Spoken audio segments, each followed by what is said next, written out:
From Hollywood, California, the Lux Radio Theater presents Barbara Stanwyck, Errol Flynn, Mary Astor, and an all-star cast in These Three.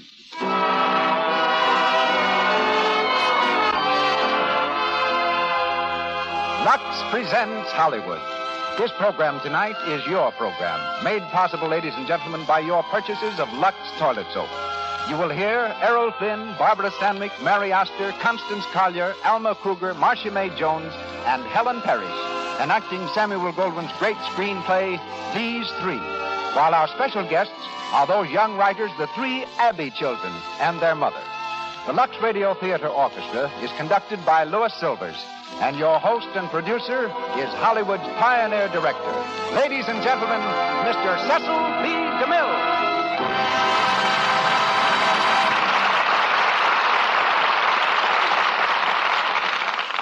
Greetings from Hollywood, ladies and gentlemen. A wedding in the film capital is often front-page news, but there was one the other day which completely escaped the headlines, and properly so, for you never heard of the bride nor the groom, and perhaps you never will. The groom, in fact, is a stable boy, and the scene of the ceremony was the bunkhouse where he and the hired hands lived.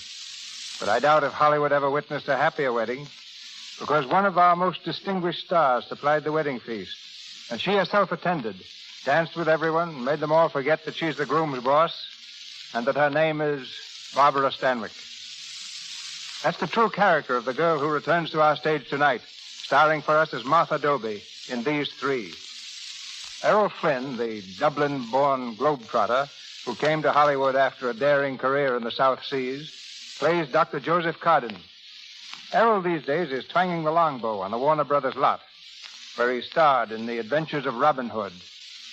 Mary Astor, whom you've seen this year in Dodsworth, Prisoner of Zenda, and Hurricane, makes her debut tonight in the Lux Radio Theater, where you hear her as Karen Wright. From the cast of the film are Alma Kruger as Mrs. Tilford and Marcia May Jones as Rosalie. Helen Parrish plays the part of Mary Tilford. And I'm delighted to announce the presence of Constance Collier, veteran of the stage and films, whom we welcome in the role of Aunt Lily.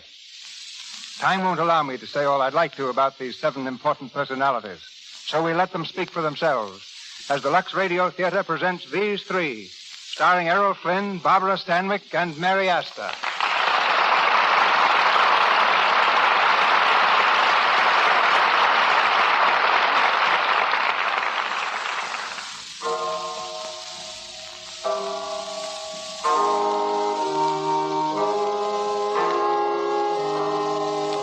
Graduation day at a women's college in New England. In the fading light of a May afternoon, students stroll aimlessly about the campus, many of them for the last time.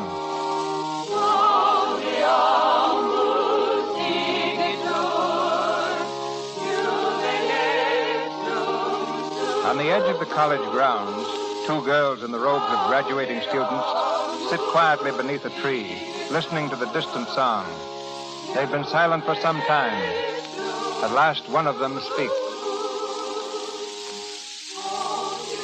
What train are you taking, Karen? I don't know. I don't know what time my train goes or where it's going to. Funny. I always thought graduation would be a happy day. It isn't. What was it the dean said? Let me see. Starting a new life may sometimes be a lonely business. What are you going to do, Martha? Oh, I don't know. Teach somewhere, I guess. If I can get a job. I'd hate to tag along with Aunt Lily, and she's the only relation I've got. That's just one more than I have. Do you think I could teach? Maybe we could find someplace together. 2 well-educated young women, all so neat and clean, wish position. Martha? What? Martha, I've got a farm. It's about all I have got. My grandmother left it to me. I haven't seen it in years, but I used to spend my summers there when I was a little girl. We could go there. We could work there. Teaching the farm? No, there's no one there anymore. Hasn't been for years.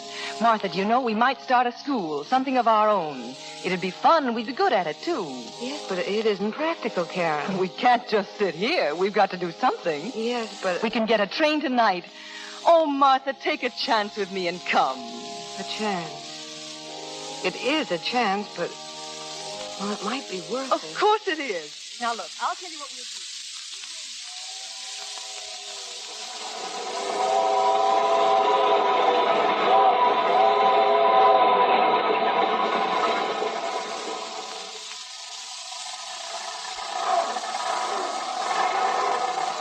Well, here you are, girls. Oh, but is this the old Wright place? Are you sure? This is it. $2, please. I have it, Karen. Here, driver. Thanks, lady. Oh, Martha. Just look at it. It's a shack. Well, it's a large shack. It's ready to fall down. Oh, Martha. It doesn't matter, Karen. It matters a great deal. I remember it as it was when I was a kid. Very dangerous, Martha, remembering things that way. You know, maybe it wouldn't cost too much to fix it up. No, not much. I should guess about $2 million would do it. What's that? Somebody hammering. It's over this way. Come on. There, up on the roof. Up on the...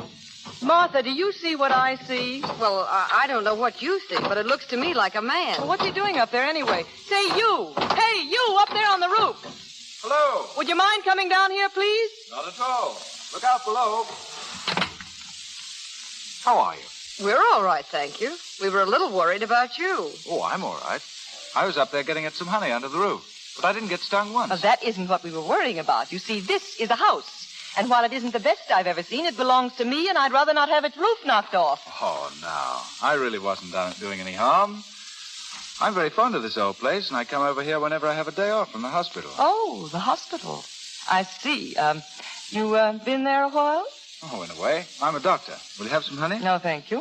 It's yours, you know. Very good, too. Better take it. We won't be needing it. We're not staying here. Oh, I'm sorry. Why aren't you staying here? This is a lovely old house. It's old, all right. Are you afraid of work? No, we're not afraid of work. Then there you are. You know, my place wasn't nearly as nice as this, and it needed much more fixing, too. It doesn't cost much less than you think, and it's fun doing it. So much fun that I'd like to start all over again. Well, anything you could do, we could undoubtedly do. Sure, that's just what I said. We wouldn't starve, Karen. We'd have free honey. And free help. I'm a good carpenter, a good house painter, a good plumber. Why are we talking to this man this way, as if we'd known him all our lives? Well, that sometimes happens. Now, the first thing I'd do is to knock down this old fence. Here, stop that. You're knocking the whole thing down. Oh, think nothing of that. Then when the ground's all cleared, we can start working on the inside, you see, and,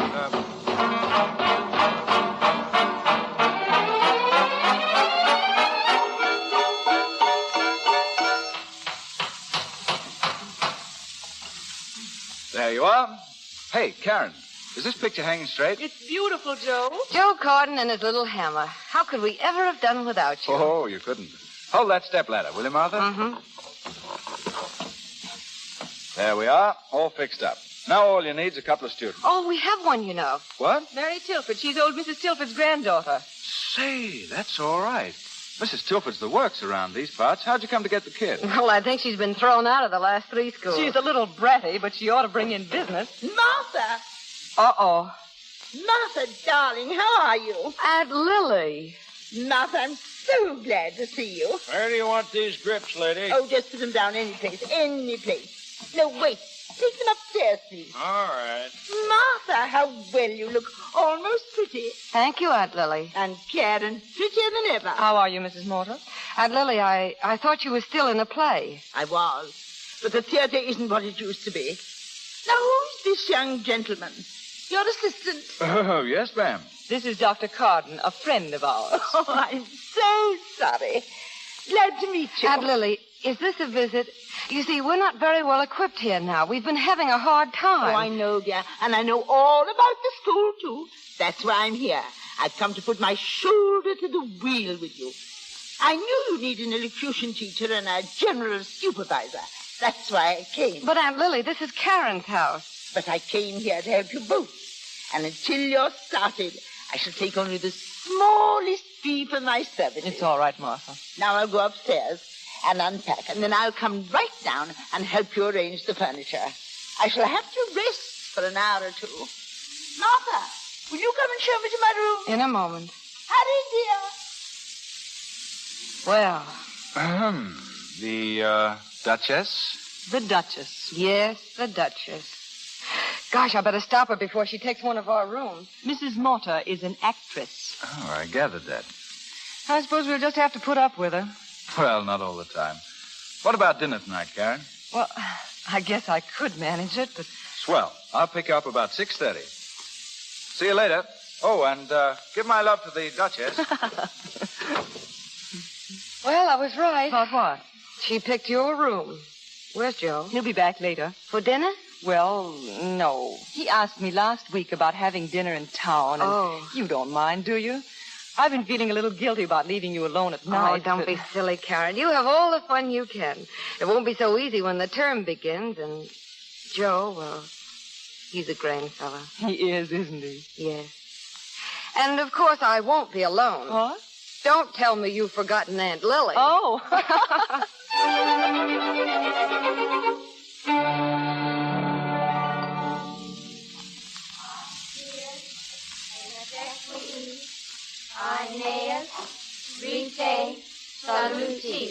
Will you translate that, please, Rosalie?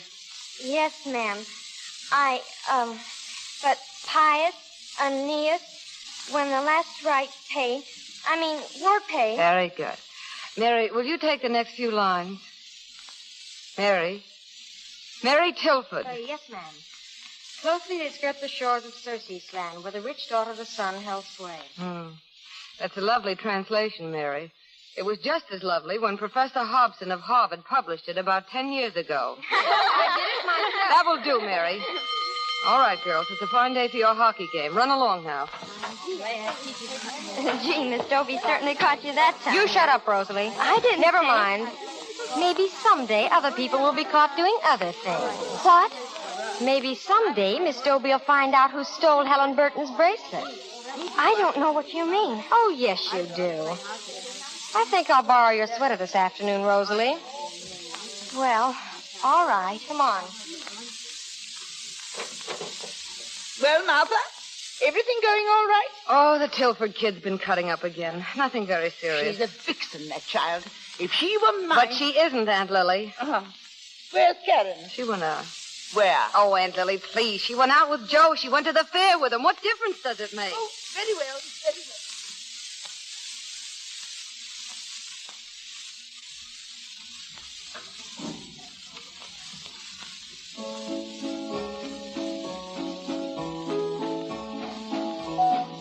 Joe, this is marvelous. I love merry-go-rounds. How did you know? I like them, too, but 5 times round's enough. Let's get off this thing. What? I want to tell you something. Can't hear you. Listen, Karen. Listen, darling. What? I want to tell you something. Get off this thing. The brass string? I'll get it the next time around. Listen, William. This is important. Joe, that was grand. I'm glad you think so. What was it you were saying before? I couldn't hear you. Oh, never mind. What's the matter with you? You're an awful grouch. Well, this is what's the matter with me. I'm in love with you. I've been trying to tell you for an hour, and now I'm tired out, see, and I can't tell you. Oh, Joe. I can't ever tell you. I won't be able to. There aren't words enough to tell you with. But I love you. I love you with all my heart, Karen. And I love you, Joe, with all my heart.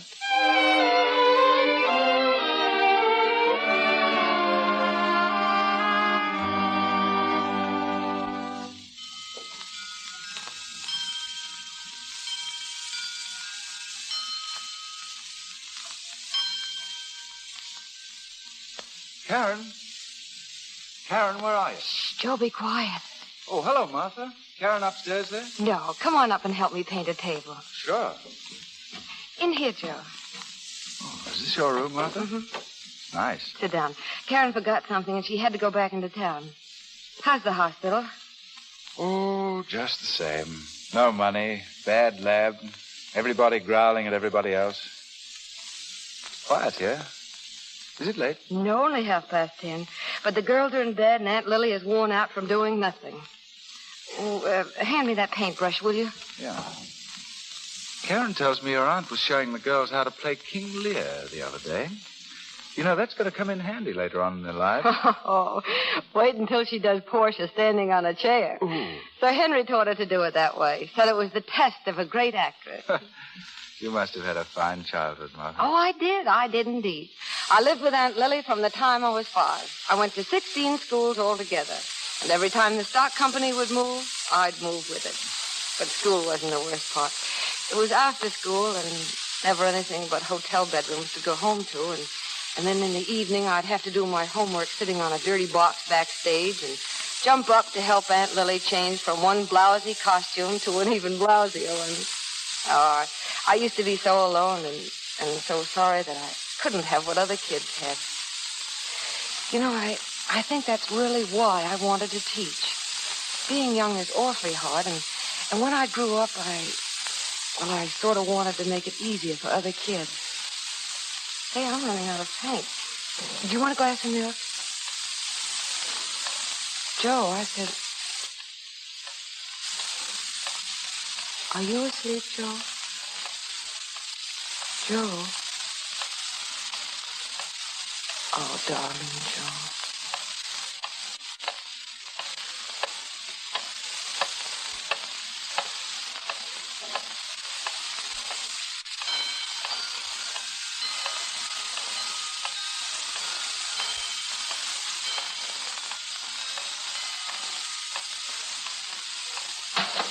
Hey! Do you always wake up so violently? Oh, I'm sorry. What was that I knocked out? Oh, just the milk. I thought you'd like a glass before you left. Oh, well, thanks, Martha. Oh, how long have I been asleep? An hour or so. Maybe a little more. Martha, what was that crash I heard? Oh, It was me, Mrs. Martha. I was wrestling with myself. aren't you rather late, Mrs. Dr. Carter? Oh, no. As a matter of fact, I've been here for 4 days. I was hiding in your trunk. Good night, Martha. Oh, don't go. Karen will be home any minute. Oh, no, ma'am. I gotta get home now. And warn Karen that when we're married, she'll have to stay at home and watch me knock over milk glasses. Good night. Good I night. hope I'm not hurrying you away. No, not any more than usual. Joe's so in love with Karen, isn't he? I do hope they'll have the wedding in the spring. We could stage it so well in the garden. Of course, when they're married, it'll be rather hard on you. But Karen says she intends to go right on with the school. There's never been any question of that. And it really won't be so lonely for you because you'll be seeing her all the time. And you'll be seeing Joe, too. Perhaps you'll be seeing more of him than usual. You'll like that, won't you? Oh, that's enough, Aunt Lily. Good night, darling. Oh, God.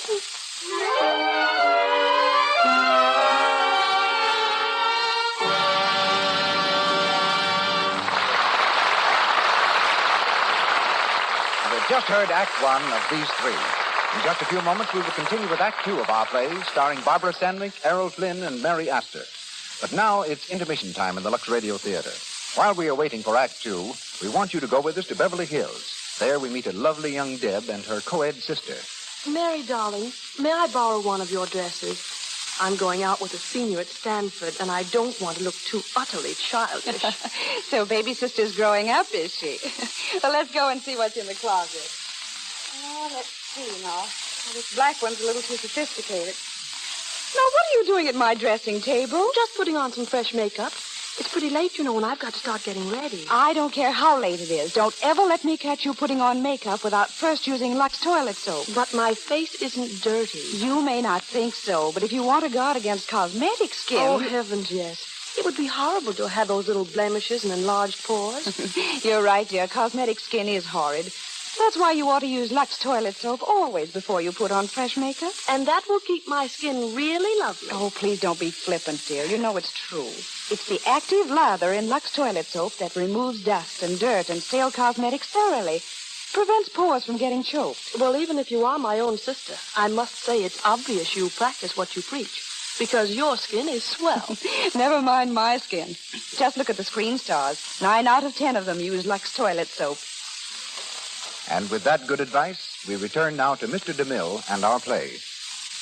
Our curtain goes up on the second act of these three, starring Errol Flynn, Barbara Stanwyck, and Mary Astor.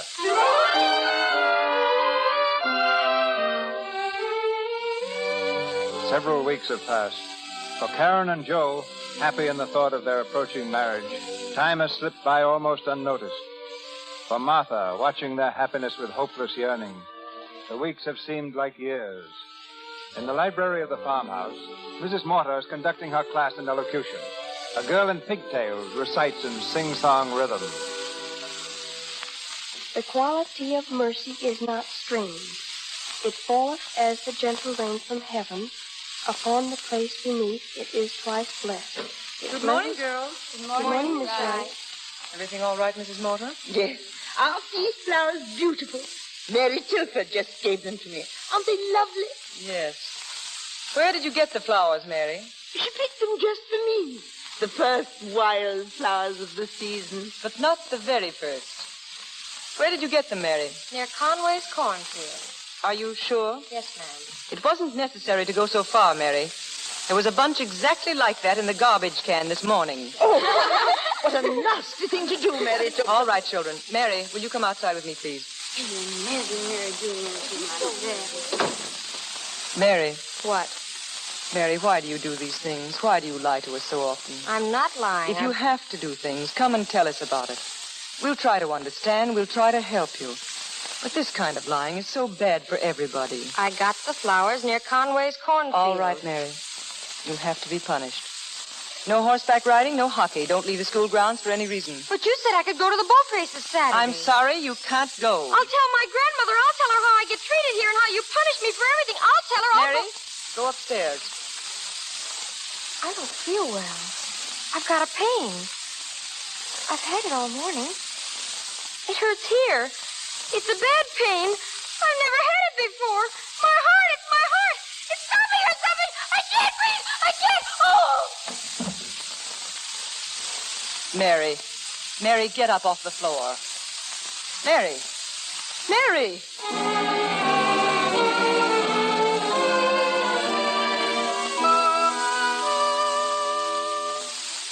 Raise her head up just a little. What do you think, Joe? Can't tell much yet. Hand me my stethoscope. Oh, this is terrible. Perhaps if we put our feet up and our head down. Or is it just the opposite? Oh, Aunt Lily, Dr. Cardin knows. Well, that's what I did in the theater once when Delia Graham fainted. And did this Delia survive? Oh, yes, I saved her. Then perhaps you'd like to take charge here. Oh, if that's how you feel. I think she's annoyed. Oh, I'll take care of her. Aunt Lily. That's a nice thing. That man in there practically turned me out of the room. Oh, Aunt Lily, be quiet. Then you don't object to Aunt being snubbed and humiliated. I, who worked my fingers to the bone here. Don't tell yourself that too often, Aunt Lily. You'll come to believe it. To the bone, to the very bone. Aunt Lily, you've wanted to go to London for a long time. You can go now. I can spare the money and... Oh, you want to get rid of me? Turning me out at my... Oh, how can anybody deal with you? You've been talking about going for years, and now when you can go, you... Don't raise your voice, please. I decline to be shipped off to England. Next year, I'm going back to the theater. No, I'd like you to go sooner. The truth is, the school isn't quite the place for you. The truth is, I ought to have known enough to stay out of your way when he was here. When who was here? You don't think you can fool me, my dear. I wasn't born yesterday. I know what I know, and I know what you feel about him. You don't want them to be married, and I know why. Be still. I know what's going on here. You were never very clever at hiding things, Martha. You're in love with him. Be still, Aunt Lily. Be still. These lies can't close people's eyes. The way you rush over to him on the slightest pretext.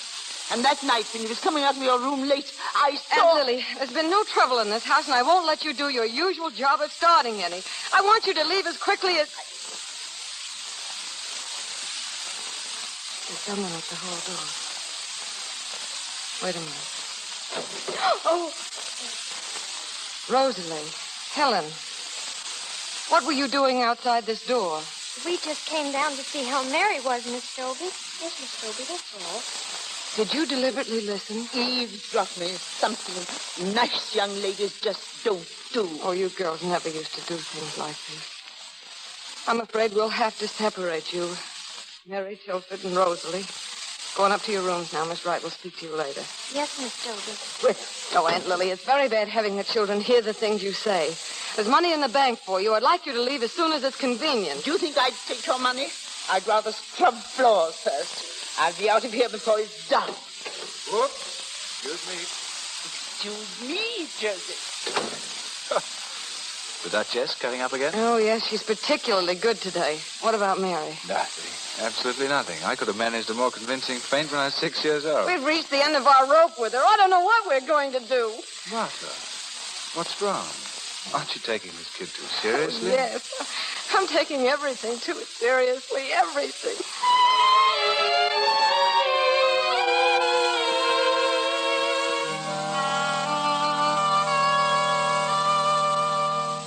Are your things ready to move, Rosalie? Yes, Miss Wright, almost. Mary? I'm getting them as fast as I can. I'm awfully sorry, Miss Wright. I am too, Rosalie.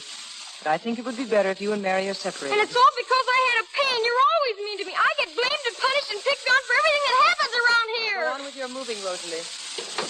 Rosalie, what were you and Helen doing outside the door down there? We heard Miss Dobie and Mrs. Mortar having an awful fight. A fight? What were they fighting about? Well, Miss Dobie wants Mortar to go to England, and Mortar got sore at that and said she knew why they wanted to get rid of her. Go on. Why did Miss Dobie want to get rid of Mortar? Because Miss Dobie is in love with Dr. Cardin. Oh, so that's it. And Mortar knows about it. And then she said an awful lot of funny things about them, and all about how one night Dr. Cardin was up in Miss Dobie's room, late or something. Did she say that? Yes, why? I'm going home. Home? You can't do that. Can't I? You just wait and see, and you're coming with me. You got any money? No. Don't lie. You've got $2.45 in your drawer. Get it. Why, no, I won't. Then I'll get it myself. Get away from me. Well, where did you get this bracelet? It's mine. It is not. It's Helen Burton's. Now, will you give me the money?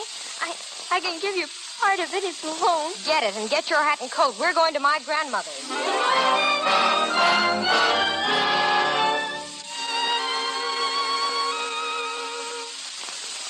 Mary, look at me. Do you mean you left school without permission? I couldn't help it, Grandma. I couldn't help it. I got Rosalie to come with me, and I ran away. I had to. That was a very bad thing to do. Now, you're going right back, both of you. Where is Rosalie? No, Grandma, don't do that. Please don't do that. Grandma, please, they'll kill me. Mary. I can't go back. I can't. They'll kill me, Grandma. They will. They will. Mary, stop it. What makes you say such awful things? They're true, honest. I fainted today. Fainted? Yes, I did. My heart. I had a pain in my heart, and Dr. Cardin said I didn't have any pain, and I'm scared, Grandma. I'm scared. They've got something against me, and they punish me for everything. Today they even said I couldn't go to the boat races. Oh. But it wasn't that. It's things. Funny things. What nonsense are you talking? They've got secrets, Grandma. Funny secrets. All about Miss Dobie and Dr. Cardin, and Mrs. Mortar told Miss Dobie that she knew what was going on, and... What? That she knew what was going on, and she always had known what was going on. Stop using that silly phrase, Mary. But that's what she kept using, Grandma. Miss Dobie said she'd have to get out of the house. And that's why we have to remove our room, I'll bet, because they're frightened that we'll hear things, too. Like we did that awful night. What awful night? Well, Dr. Cardin was in Miss Dobie's room late, and other times when things happen, too, and I can't say them out loud, Grandma. I've got to whisper. Oh, nonsense. Why must you whisper? Because I just got to, because it's bad. It's late at night, and Miss Dobie's room is right next to ours. And Miss Dobie... Oh. And just about that time... Mary. Do you know what you're saying? Are you telling me the truth? Honest. And then later on... Oh. Here's Dr. Cardin.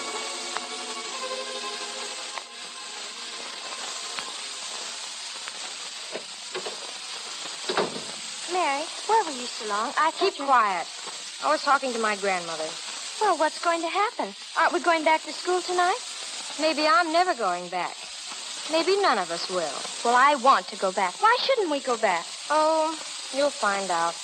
You're always pretending you know everything. Anyway, I don't want anything to do with your silly secrets. No? Suppose I told you that maybe you're in on the silly secret. Suppose I told you that I may have said you told me about it. Why, Mary Tilford, I didn't tell you anything. I'm going right into your grandmother and tell her I didn't tell you anything, whatever it is. You're just trying to get me into trouble. Wait a minute. I'll go in with you. I've got something to tell her, too. About Helen Burton's bracelet. What about it? Just that you stole it from her, that's all. Shut up. I didn't do any such thing. I borrowed it and I was going to put it back and I forgot it. I never meant to keep it. Oh, nobody'll ever believe that. I guess I ought to go and tell Grandma anyway. And she can call the police. No. And you'll spend the rest of your life in one of those solitary prisons, and you'll get older and older, and when you're very old, they'll let you out. Maybe with a sign on your back saying you're a thief. And you won't have any place to go, and you'll beg on the street. No, please. Stop bawling. You won't tell. Say you won't tell, please. Maybe, if you'll take the oath. Say, from now on, I, Rosalie Wells, am the vassal of Mary Tilford, and will do and say whatever she tells me under the solemn oath of a knight. I won't say that. I won't. That's the worst oath there is. All right, then. No, Mary, please don't tell Will you her. swear it? But then you can tell me to do it. You'll have to do it. Say it quick, or I'll say it. I'll say it. From now on, I, Rosalie Wells, am the vassal of Mary Tilford, and will do and say whatever she tells me under the solemn oath of a knight.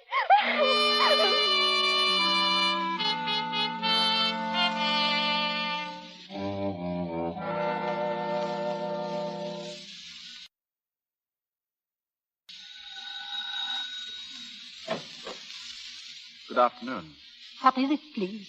Miss Wright, Miss Dobie, and Dr. Cardin. We'd like to see Mrs. Tilford, please. I'm sorry, but Mrs. Tilford... We want to see her. Who is it, Agatha? If it's anything... Oh, Good afternoon, Mrs. Tilford. good afternoon. You may go, Agatha. Yes, madam. We want to see you, please. You know what it's about. We've lost 10 students since yesterday evening. The rest are leaving today. You know why, I assume? We heard why. From Mrs. Burton's chauffeur when he came to take Helen home. I don't think you should have come here. I was coming to see you tomorrow to explain my position in all this and to ask you to explain yours. I'm sorry this had to happen. I think we'd better understand each other. There is nothing for us to explain, and I very much dislike your sympathy. So you don't think we should have come? Then what were we expected to do, Mrs. Tilford? Lie down and grin until you'd finish kicking us around with these lies? No amount of words that we can throw at each other, Dr. Cardin, can do any of us any good now. Do any of us any good? Listen, Mrs. Tilford, you're not playing with paper dolls. We're human beings. It's our lives you're fooling with. Our lives. That's serious business for us. Can you understand that? I understand that. And I understand a lot more. You've been playing with a lot of children's lives, and that's why I stopped you. I think I know how you must feel, Miss Wright. You don't know anything about how I feel. You can't know how any of us feel. You get lost trying to fight alive, very lost. I did what I had to do. I had to tell those mothers. Whatever went on in your school may possibly be your own business. But it becomes a great deal more than that when children are involved. But it's not true. Not a word of it is true. I'm sorry that I can't believe that. But you can believe this. We happen to be people who've worked hard for what we've got. That school meant things to us. It meant self-respect and bread and butter and honest work. And now it's gone. There must be something we can do to you. Something that will make you feel the way we do tonight. Don't think we'll let you whisper this lie. You made it, and you'll come out with it in a courtroom. Tomorrow, Mrs. Tilford, you will have a slander suit on your hands. That will be very unwise. It was wrong of you to brazen it out here tonight. It would be criminally foolish for you to brazen it out in public. It's already quite public, Mrs. Tilford. Yesterday, we had our lives decently to ourselves. Now we've nothing left but the dirt you've made of us. Or the dirt you've made for yourself. Clean your house, Miss Wright, and in time count yourself very lucky. You have understood nothing. Nothing. These are my friends. When we clean house, the three of us will clean it together. Mrs. Tilford, perhaps we should clean your house for you. Where's Mary, Mrs. Tilford? Under no circumstances. I would not allow that. So that's where you really got it. We couldn't believe it. She's a bad girl, your Mary. She always has been. She's hated us for a long time. I won't have any more of this. You've been in my house long enough. Get out. The wicked very young and the wicked very old. Let's go home. Wait. Mrs. Tilford, when three people come to you with their lives spread on a table for you to cut to pieces, then the only honest thing to do is to give them one last chance to come out alive. We'd like that last chance. If you're honest, you'll give it to us. Very well. Will you come this way, please? Thank you. She's in the library. Oh, Mary. Yes, Grandma? Come here, dear.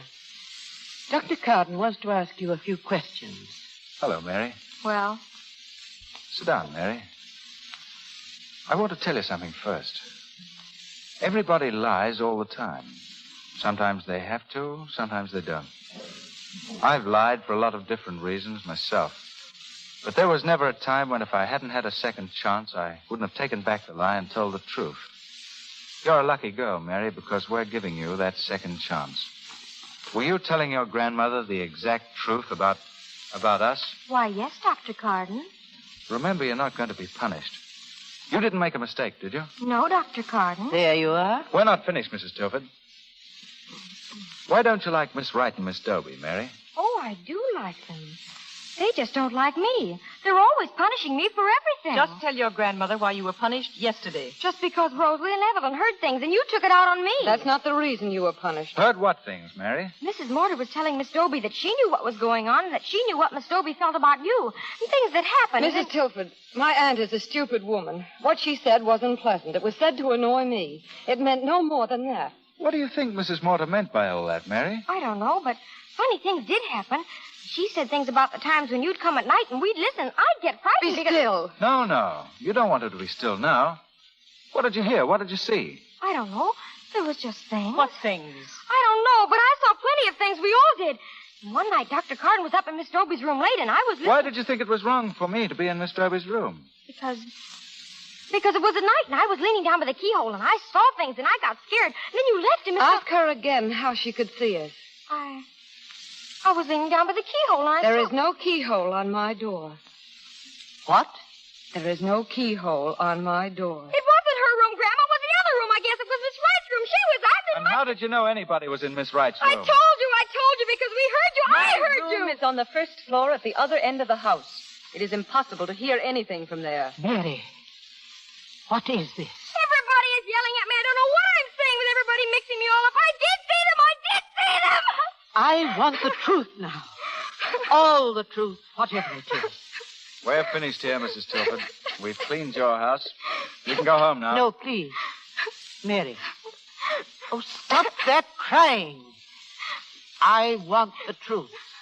All right. What is the truth? It was Rosalie who saw them. I just said it was me so I wouldn't have to tattle on Rosalie. You ask Rosalie. You just ask her. She's here. She told me all about it. Ask her, Mrs. Tilford. Very well. Rosalie. Mrs. Tilford, you deserve whatever you get. I don't know. Did you call me Mrs. Tilford? Yes, Rosalie. Rosalie, Mary tells me that there's been a lot of talk in the school about Miss Dobie and Dr. Cardin. Is that true? I don't know what you mean. What was the talk about? Don't be frightened, Rosalie. I don't know what Mrs. Tilford means, Miss Wright. Rosalie, Mary has told her grandmother that certain things at school have been puzzling you girls. You particularly. History puzzles me. I guess I'm not very good at history, and Helen... No, that's not what she meant.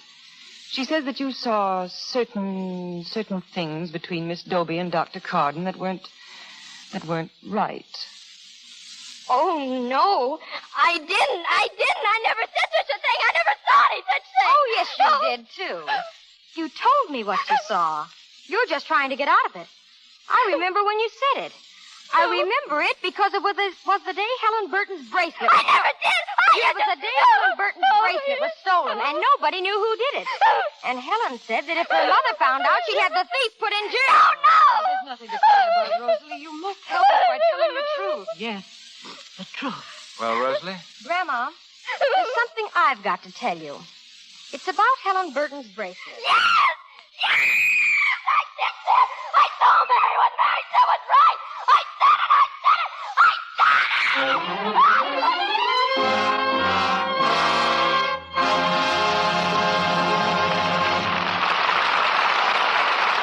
We pause for station identification. This is the Columbia Broadcasting System.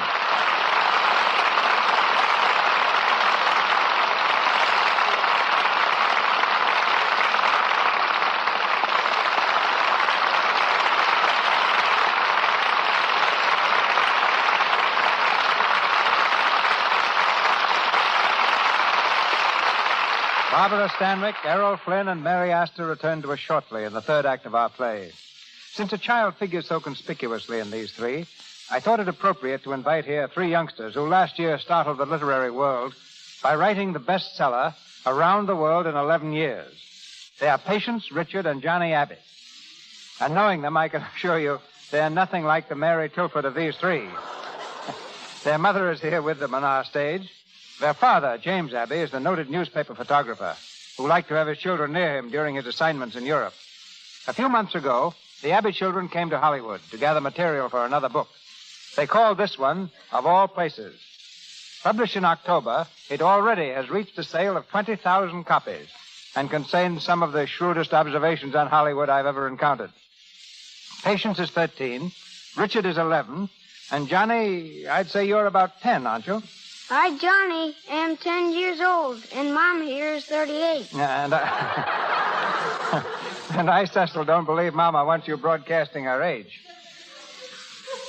I, Johnny, like Mr. DeMille because he has a nice bald head like Papa's. I, Richard, think Papa's head is balder and bumpier. And I think we should change the subject. Richard, the phrases I, Patience, I, Johnny, and I, Richard have become so well known that it might be a good idea for you to explain how you happen to refer to yourselves in that manner. Well, when we were children, living in Paris, Mama would be downstairs a lot of the time, and we would be upstairs playing. Mama would say, "Which one of you is making all that noise up there?" And I would say, "It is I, Patience, if it was I." So we got in the habit of saying, "I, Patience, I, Richard, or I, Johnny." Very sensible. Now tell us about your new home in Colorado. Don't you miss tall buildings and exciting things that happen in the city? I, Richard, like tall mountains better than tall buildings. And there is nothing more exciting than building a new home out of logs, which we are doing now on our ranch. I, Johnny, would just as soon keep on taking a bath in a tin tub in front of the fire like we have to do in our present house. Our present house is not very high class. I, Patience, think one of the nicest things about taking a bath is the Lux toilet soap we use. I, Richard, think you are trying to make an impression with Mr. DeMille. But it's so, Mr. DeMille, as Mama can tell you. That's quite true, Mr. DeMille. The children have liked Lux soap for a long time. Even while we were living abroad, we could get Lux toilet soap almost any time and any place. When we were in Hollywood this summer, we visited the homes of any number of stars. And it was really quite amazing to see how popular Lux toilet soap is with picture stars. I, Johnny, like Hollywood very much. The stars let us swim in their swimming pools and didn't mind if we stayed till 10 o'clock. Who are some of the stars who entertained you? I, Patience, remember Bing Crosby especially. He's like a nice farmer. His eyes are blue and very beautiful. They may call him a crooner, but as far as we're concerned, Bing Crosby is a fine man. Cary Grant is a wonderful man with black eyes and fine teeth that are not false. I, Patience, think Hollywood is one of the most beautiful places in the world. At night it is like the Arabian Nights, full of jewels. And as you can forgive anything, if there is anything to forgive, when you see a city that is such a sight as that at night, and figure that it would not look that way if there was anything wrong with it. And I, Richard, think we have talked long enough and would rather sit down and hear the play, so let's beat it. If you had any manners, you say thank you first to Mr. DeMille. Thank you, Mr. DeMille. Thanks, Mr. DeMille. You're very welcome. Barbara Stanwyck, Errol Flynn, Mary Astor, and an all-star cast resume our play, These Three.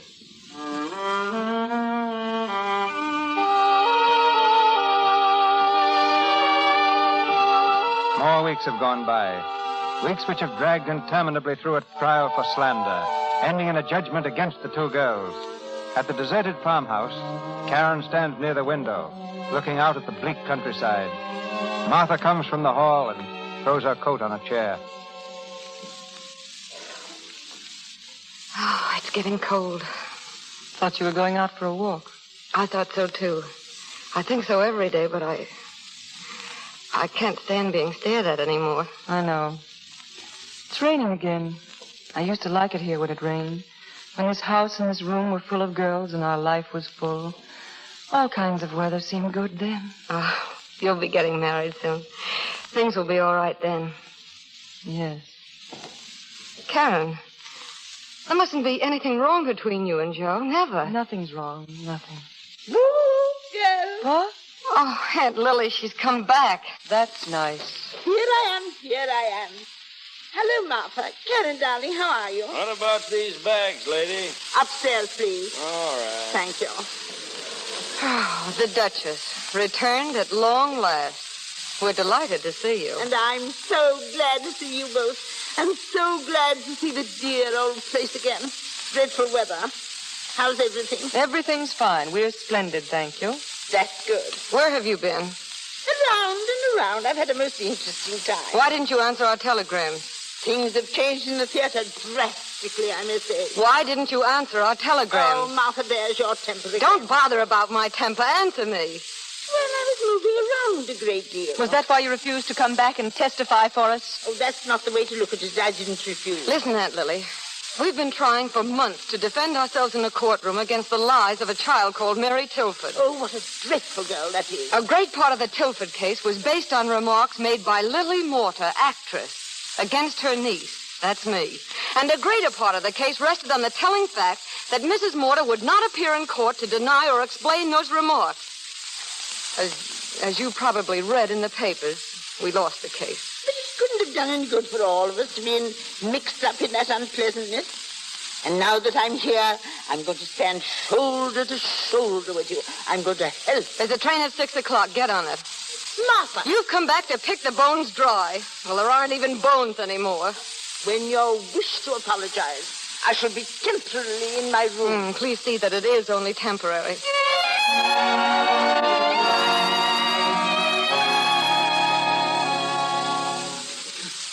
Joe, please sit down. You've been pacing the floor ever since you got here. Sorry, Karen. I've got something on my mind. I'd like to get rid of it. Yes? Well? Karen, we're going away. You and I. We're going to Vienna. You mean you're leaving the hospital? Why? Well, I think it'll be better. I've cabled Dr. Fisher. He says I can have my old place back. It'll be nice seeing Vienna again. You don't want to go to Vienna. No, I don't. But we can't stay here. We've got to start all over again, with all this behind us. Yes, what you've done, you've done. What I've done? Karen, what do you mean, what I've done? Oh, I didn't mean anything, Joe. Karen, what's the matter with us? Everything we say to each other seems to mean something else. Look at me. Your face is the way it was that last day in court, ashamed. I'm sad at being ashamed. What is it, darling? I don't know. I just don't know whether people can start again. Are you telling me that you believe what that child said? That Martha and I No, Joe, I don't. I don't know anymore. Karen, Martha and I have never even thought of each other. Do you believe that? People don't believe just because other people ask them to believe. Oh. It's that I'd never know, really know. Well, that child certainly did a fine job on the three of us, didn't she? If we could only take back these months, take them back and forget them, but we can't. Joe, go to Vienna. Go alone. I can't go with you now. Karen, no. darling. Words aren't any good. They won't help us anymore. Karen, I'll always love you. If ever you can believe in me again, I'll be there for you. Goodbye, Karen. Goodbye. I love. Well, dinner's almost ready. Oh, where's Joe? Gone. Gone where? Out, away, to Vienna. Vienna? Oh, Karen, what's the matter? What's happened? I told him that I believed you and Oh, me. no. No, you couldn't have. You couldn't have thought that. Didn't he tell you it wasn't true? Yes, he told me. You don't believe him? I don't know what I believe anymore. Oh, things can't be like this, Karen. It isn't true. You can't think that... Oh, no, it's beyond that now. Don't talk about it anymore. You've thought that all these months, and yet you stood by it. Oh, Karen, you've been a good friend. Karen, that woman said clean our house. Well, then, let's finish cleaning it. It makes no difference now. We might as well pull all the pieces down. I do love Joe. I have loved him. He never knew about it, and he never even thought about me. I think I've loved him since the first day we came here. There it is, Karen. That's all of it. I'm sorry. I'm sorry for the three of us. And can't you believe me now? Strange. He asked me the same thing. I see. Martha? Martha, I'm ready to leave now. You hear, Martha? Yes. Wait a few minutes. I'll be leaving with you.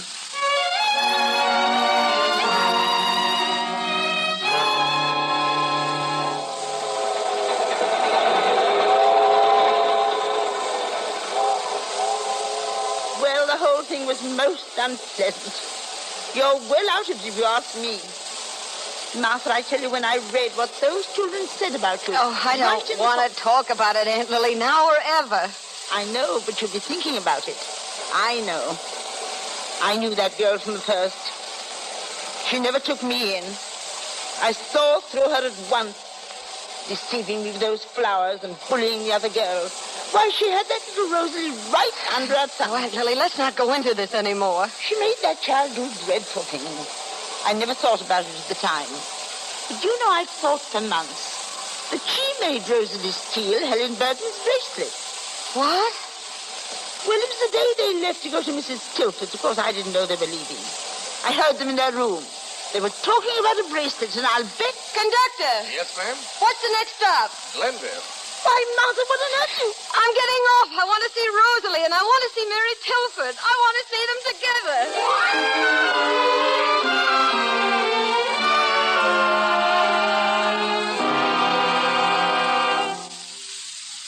This is a rather unusual request, Miss Dobie. Yes, but the girls are here, Mrs. Tilford.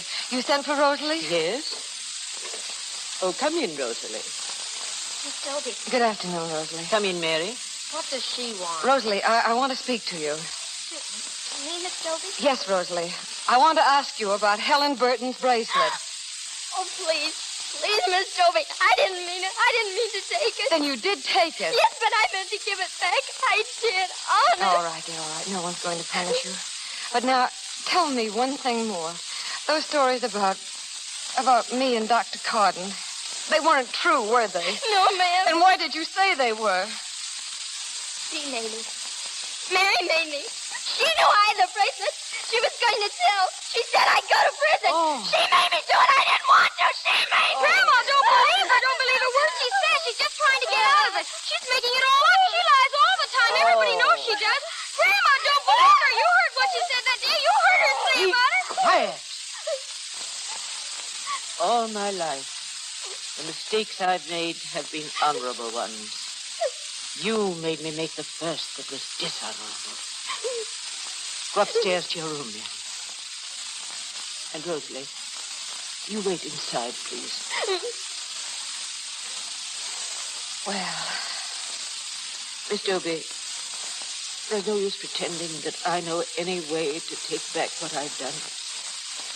But whatever little there is to do, a public apology, the damage suit paid in full. a public apology and money. You think that fixes everything?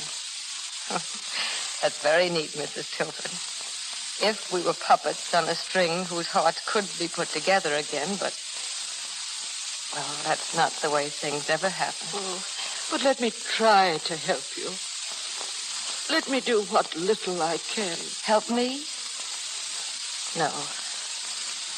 But I'd like you to take the message to Karen. Tell her everything that's happened today, and then tell her to go to Joe, wherever he is. Tell her I said that. Tell her I want her to go.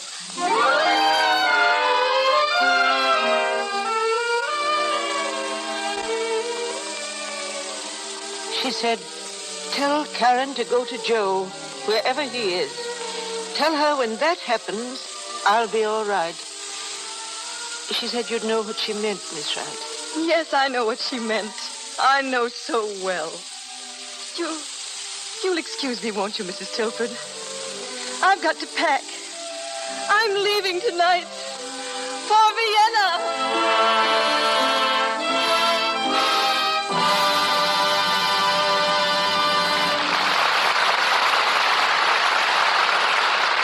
The music swells, the audience applauds. The curtain slowly falls, bringing our play to its happy conclusion. Checking up on the current doings of our principals, I learned that this first week of December finds Mary Astor just finishing a new film at MGM. Barbara Stanwyck is casting a proud eye on the racehorses at her San Fernando Valley ranch, preparing for the Santa Anita track opening. While Errol Flynn, as I mentioned before, is swinging the quarterstaff and wearing Lincoln green as Robin Hood. I hope, Errol, that your picture is as big a hit as when Douglas Fairbanks played the role just 15 years ago. Well, thanks, Mr. DeMille. I hope so, too. I remember the old version distinctly. I was at school in Ireland at the time and sneaked out of classes and spent my lunch money for a ticket. By the way, what else were you people in Hollywood turning out those days? Well, many of our listeners will recall Orphans of the Storm with the Gish sisters, produced by D.W. Griffith. I tried to rival it with Fool's Paradise and Manslaughter. My big stars were Dorothy Dalton, Conrad Nagel, Thomas Meehan, and Leatrice Joy. Sound pictures were 4 years away, and Rudolph Valentino was silently elevating the blood pressure of the feminine world. Barbara Stanwyck, in her very early teens, was already dancing in a New York chorus. And Mary Astor... Well, Mary, what does 1922 mean to you? Well, for one thing, it brings back the hours I spent in my father's room playing with a contraption he'd just built. It consisted of a wire coil, a pair of earphones, a piece of crystal, and a couple of inches of wire known as a cat's whisker. I think Dad called it a radio. It was the year that The Sheik was no kind of a book for any respectable girl to read. And did we eat it up? And the whole country was humming a tune called April Showers, written by the musical director of this program, Lou Silvers. Yes, and girls began bobbing their hair, and some of them got fired from their jobs for doing it. Not long afterwards, Lux Toilet Soap came along, and I hear it made the same fine impression on the Hollywood stars of the 20s as it does today. To me, it's the finest complexion care in the world, and I think Barbara will back me up. Of course I will, Mary, because I use Lux Toilet Soap every day in the year, and I think that's the best recommendation I could give. Thank you, Mr. DeMille, for another grand evening, and to all our listeners, good night. And may I add just one word of gratitude to the members of our cast, Alma Kruger, Constance Collier, Marcia May Jones, Helen Parrish, and all the others who helped us so splendidly. Let me thank you for them, Errol. We look forward to having you, Mary, and Barbara with us again during the new year. Good night. Good night. Good night. Good night. Another gala program awaits you next Monday night in the Lux Radio Theater. And Mr. DeMille returns shortly to tell you about it. This is your announcer, ladies and gentlemen, Melville Ruick. Tonight's cast included Dorothy Gray as Helen, Helena Grant as Agatha, Lou Merrill as taxi driver, and Frank Nelson as conductor. Barbara Stanwyck is currently seen in the RKO film Breakfast for Two. Marcia May Jones and Helen Parrish are making Mad About Music at the new Universal Studios. And now, here's your producer, Mr. DeMille. It's a play of melodrama, romance, and strange, dark happenings that awaits you in the Lux Radio Theater next Monday night. A play that carries you from the fog-bound streets of London to the bleak and misty moors of Scotland. Its title, The 39 Steps. Filmed by Gaumont British, it's one of the most successful modern mystery stories ever brought to the screen.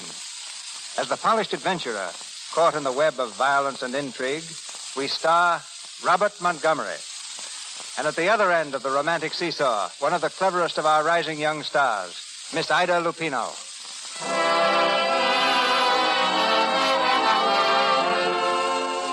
Our sponsors, the makers of Lux Toilet Soap, join me in inviting you to be with us again next Monday night when the Lux Radio Theater presents Robert Montgomery and Ida Lupino in The 39 Steps. This is Cecil B. DeMille saying good night to you from Hollywood. This is the Columbia Broadcasting System.